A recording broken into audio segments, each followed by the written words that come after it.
शिव जी की कहानी। तो कहीं चर्चा हो रहा था, उस चर्चे में गए, बैठे तो कह रहे, देख रहे बड़ा प्रेम से हो रहा है, सब लोग श्रद्धा भाव से कर रहे हैं। तो कहें कि हे शिव गुरु, हमको भी कुछ दे देते, एक आध सिक्का हमको भी मिल जाता, तो हम अगर उससे आगे बढ़ेंगे तो हम आपका 101 ब्राह्मण का भोजन कराएंगे, चर्चा कराएंगे। अब उनको एक सिक्का मिला। जब वो सिक्का मिला तो आए, अपने गल्ला में डाल दिए। और जब गल्ला में डाले तो वो दिन न बढ़ते गए। जब बढ़ते गए तो सेठ हो गए। जब सेठ हो गए तो उनको याद नहीं कि हमको चर्चा कराना है, 101 ब्राह्मण को भोजन कराना है।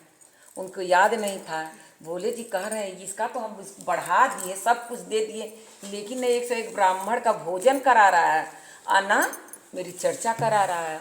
अब इसको करे तो क्या करें। तो एक दिन सपने में पंडिताइन के आए, बोले कि भाई 101 ब्राह्मण का भोजन करा दो और चर्चा करा दो। तो ये उठी सुबह सेठ जी से बोली कि सेठ जी 101 ब्राह्मण का जो मन्नत आप माने हुए हैं उसको आप पूरा कर दीजिए, चर्चा भी किसी दिन हो जाएगा। अब ये सेठ सोचे 101 ब्राह्मण का हम भोजन कराएंगे तो कितना भोजन हो जाएगा, कितना दान दक्षिणा। अब उनके मन में घमंड आ गया। तो बोले ऐसा कोई ब्राह्मण हो जो 100 ग्राम भोजन करे। अब कहाँ मिलेगा, कोई न कोई ब्राह्मण मिलेगा ना ये भोजन कराएंगे। एक दिन अब पंडित भोले जी बोले न, इसको कोई ब्राह्मण मिलेगा 100 ग्राम वाला, नहीं ये भोजन कराएगा, चलो हम ही चलते।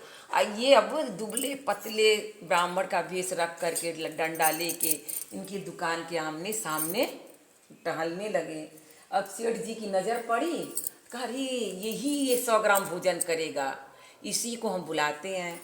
अब ब्राह्मण को बुलाए। सेठ जी कहें कि ऐसा है, कल मेरे घर भोजन है, आप मेरे घर आइएगा भोजन करने के लिए। कहें ठीक है भाई। अब बोले ना, क्या किए कि उनके घर गए। अब सेठ जी अपने सेठानी से बोल के गए, एक ब्राह्मण आएंगे तुम भोजन करा देना 100 ग्राम। तो बोले ठीक है भाई। वो भी सोचिए कि अब 100 ग्राम कराएंगे।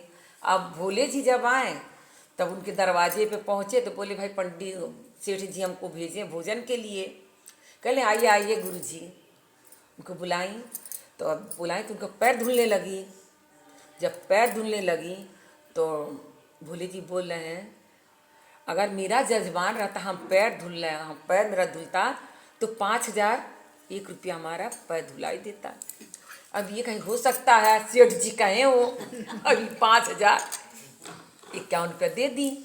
और जब अंदर आए तो भोजन पे बैठे, और जब भोजन कर किए तो भोजन किए तो कह रहे हैं कि अब भोजन कराई हमको हमारा रहता तो देता, तो वो भी 2051 रुपया दे दी।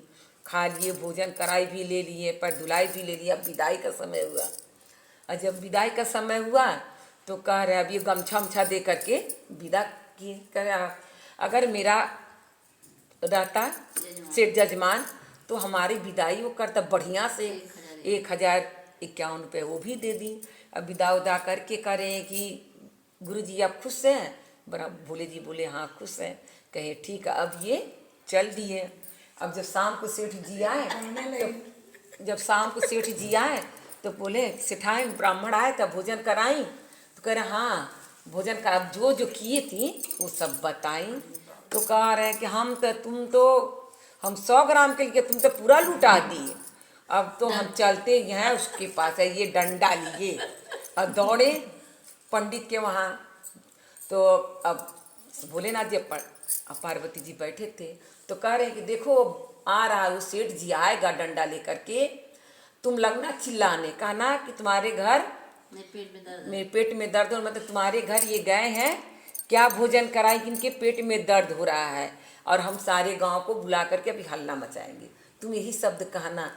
गौरा माता बोली ठीक है। अब ये डंडा लेकर आए, बोले निकल पंडित, तुमको बोले थे 100 ग्राम भोजन करने के लिए, तुम इतना एक लेकर के आए, भोजन भी भरपेट किए और पूरा दान दक्षिणा लेकर के आए 100 ग्राम के बजाय। और अब ये जब लगा चिल्लाने तब पार्वती माता निकली, कहीं कि तुम्हारे घर मेरे पंडित जी गए क्या भोजन कराए, उनके पेट में दर्द हो रहा, अभी हम सबको गांव वाले को बुला रहे हैं और तुमको यही डंडा पिटवाएंगे। अब ये सेठ जी डर गए, कहें कि अब उनके पैर पड़ने लगे, ऐसा है माफ़ कर दीजिएगा, हमसे गलती हो गया, अब ले चलिए उनको अस्पताल, वहाँ इलाज करिए, जो पैसा लगेगा हम लगाएंगे।